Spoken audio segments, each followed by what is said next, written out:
जय Shri Krishna. Hope you doing very well. आज Sunday है और आज हम चीज़ें जो समझने वाले हैं वो है मेटल्स और नॉन मेटल्स के बारे में। जहाँ तक मुझे याद है मैंने शायद आपको मेटल्स और नॉन मेटल्स के जो फिज़िकल प्रॉपर्टीज़ हैं उनके बारे में बताया था। नॉन मेटल्स तो मैंने एक पूरे वीडियो को क्लियर किया है जिसमें आप पूरी तरह समझ सकते हैं कि नॉन मेटल्स क्या है, किस तरीके से वो काम करते हैं। पर जो चीज़ हम आज इस वीडियो में कवर करने वाले वो बहुत ही ख़ास है, क्योंकि इस चीज़ का स्टार्टिंग किस तरीके से होता है और किस तरीके से इसका इंट्रोडक्शन होता है वो सारी चीज़ें हम इसी वीडियो में क्लियर करेंगे। So understanding metals and non metals, ये आपका 8th चैप्टर है 10th स्टैंडर्ड का, जिसमें आपको पूरे 4 पॉइंट्स आपको कवर करने हैं, जैसे physical properties of metals, physical properties of non metals. इसी में आपको मेटलॉइड्स के बारे में भी बताया गया है।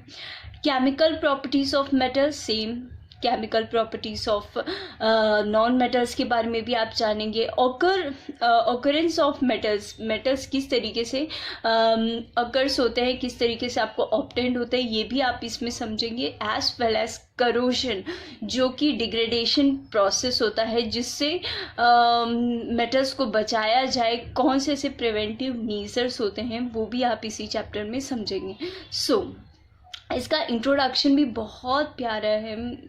आई जस्ट वांट टू से कि ये एक ऐसा साइंस का क्या कहते हैं इसे, साइंस में इस तरीके से इंट्रोड्यूस किया गया है कि आपको कहीं पे भी ऐसा नहीं लेजीनेस या सिकनेस फील हो, आपको अच्छा लगे, ऐसा इस तरीके से इसे डिज़ाइन किया गया है। So earth is an abundant source of material. Earth एक अबेंडेंट सोर्स है मटेरियल्स का। The air we breathe, the water we drink, the stones, rocks, almost everything that is around of us, जो भी हमारे real as well as imaginary things हैं, उन सारी चीज़ों को इन्वायरमेंट कहते हैं। सो जो भी चीज़ें हमारे अराउंड में हैं उन सारी चीज़ों का कहीं ना कहीं पे यूज़ है, not only for the us but for others also. तो यहाँ पे लिखा हुआ है almost everything that is around of us useful for a some purpose and the others. Most of these materials are a compounds of some of the other elements. For convenience of these elements, we have been classified metals, non-metals and metalloids. Metals और non-metals को जिस तरीके से characters classified किया गया है on the basis of their physical properties और chemical properties पर मेटलॉइड्स जो आपको समझने की ज़रूरत है वो क्या होता है। Metalloids are the elements which possess both the properties, जो मेटल्स की भी प्रॉपर्टी दिखाता है as well as non metals की भी प्रॉपर्टी दिखाता है, उससे हम लोग कहते हैं मेटलॉइड्स। जैसे एग्जांपल है सिलिकॉन, जर्मेनियम, एक्टिमनी, ये सारी चीज़ें मेटलॉइड्स में आती हैं। कभी भी मत भूलिएगा एस से स्टार्ट होता है मेटलॉइड्स, ख़त्म कहाँ पे, एस से हो रहा है, तो एस दैट इज़ सिलिकॉन। उसके बाद आपका आता है जी, तो जी को आप डी बना सकते हैं, डी को जी बनाना आसान है, तो जर्मेनियम और एक्टिमनी। ठीक है, एक्टिमनी काफ़ी ज़्यादा पूछा नहीं जाता, अगर आपको याद रहेगा तो आप इजीली बता सकते हैं कि सिलिकॉन, देन उसके बाद जर्मेनियम और antimony, these all are the non metals.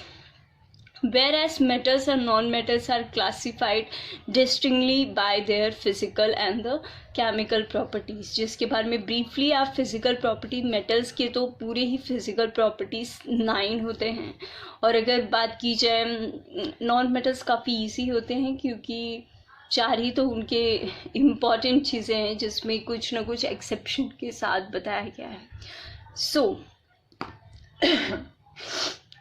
मैंने आपको बता ही दिया कि मेटल्स के फिज़िकल प्रॉपर्टीज़ ओवरऑल 9 होते हैं, जिसमें से सोनोरस मैंने काफ़ी अच्छी तरीके से आपको बताया है।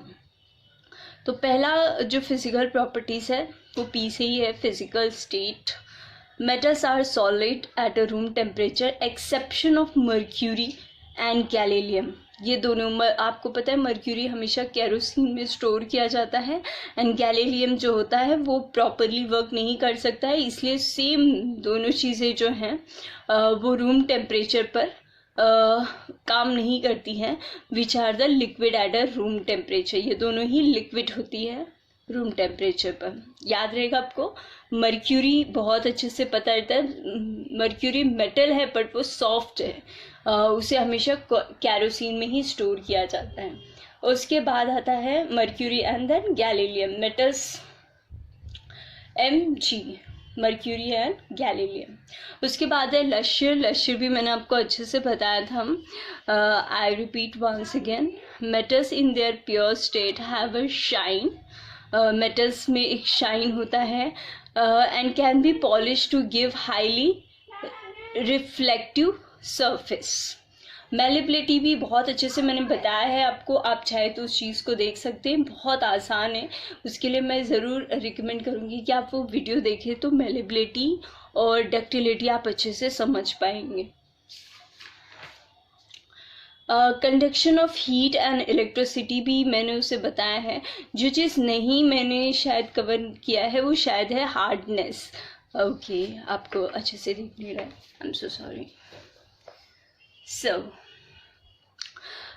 Conduction of heat and conduction of electricity का भी मैंने सेपरेट वीडियो बनाया सो दैट आप समझ पाएँ, और चाहे तो आप मैं एक बार आपको रिपीट कर सकती हूँ। Conduction of heat, metals are a good conductor of a heat as well as electricity. पर आपको कंडक्शन ऑफ हीट बताना है तो आप यहीं पे लिख सकते हैं conduction of heat, and have a high melting point. Silver and copper are the best conductor. Copper से आप जानते हैं कि हमेशा कॉपर से ही इलेक्ट्रिसिटी फ्लो होती है, और सिल्वर भी एक तरीके से बेस्ट कंडक्टर होता है। ही whereas a mercury is a poor conductor of heat. Mercury एक जगह और हुई थी, that is a physical state, mercury और गैलीलियम, और कंडक्शन ऑफ हीट में भी इसका नाम आया है। कंडक्शन ऑफ इलेक्ट्रिसिटी भी सेम वैसे ही है। Metals are a good conductor of electricity. Electric wire are made up of a copper having a outer coating, जो रहती है वो पीवीसी से रहती है, पॉलीविनाइल क्लोराइड, आपने ब्लैक कलर का देखा होगा। Since PVC is a bad conductor of a electricity, poor conduction of heat की बात करें तो that is mercury, but poor conduction of electricity तो वो रहता है ब्लैक कलर का पॉलीविनाइल क्लोराइड, सी कार्बन। आसान है। Hardness, metals are generally hard and their hardness it differs from metal to the metals। ऐसा ज़रूरी नहीं कि हर मेटल हार्ड ही हो, क्योंकि आपने देखा होगा डायमंड जो कि नॉन मेटल है बट वो भी हार्ड है, and it is one of the hardest metal, it consider as one of the hardest metal. So metals में हार्डनेस होती है। आप एग्जांपल ले सकते हैं, सोडियम और पोटेशियम दोनों ही हार्ड होते हैं, और सोडियम और पोटेशियम में अगर बात की जाए तो वो दोनों की मेल्टिंग और बॉइलिंग पॉइंट भी जो होती है वो लो होती, क्योंकि वो हार्ड ज़्यादा होते हैं। और soft alkali metals like sodium and potassium are the soft metals and can be cut easily with knife। Melting and boiling point जो होती है उन लोग की लो होती, क्योंकि नाइफ से इजीली वो कट हो सकते हैं, इस वजह से। सोनोरस मैंने आपको बताया हुआ था। So that's it.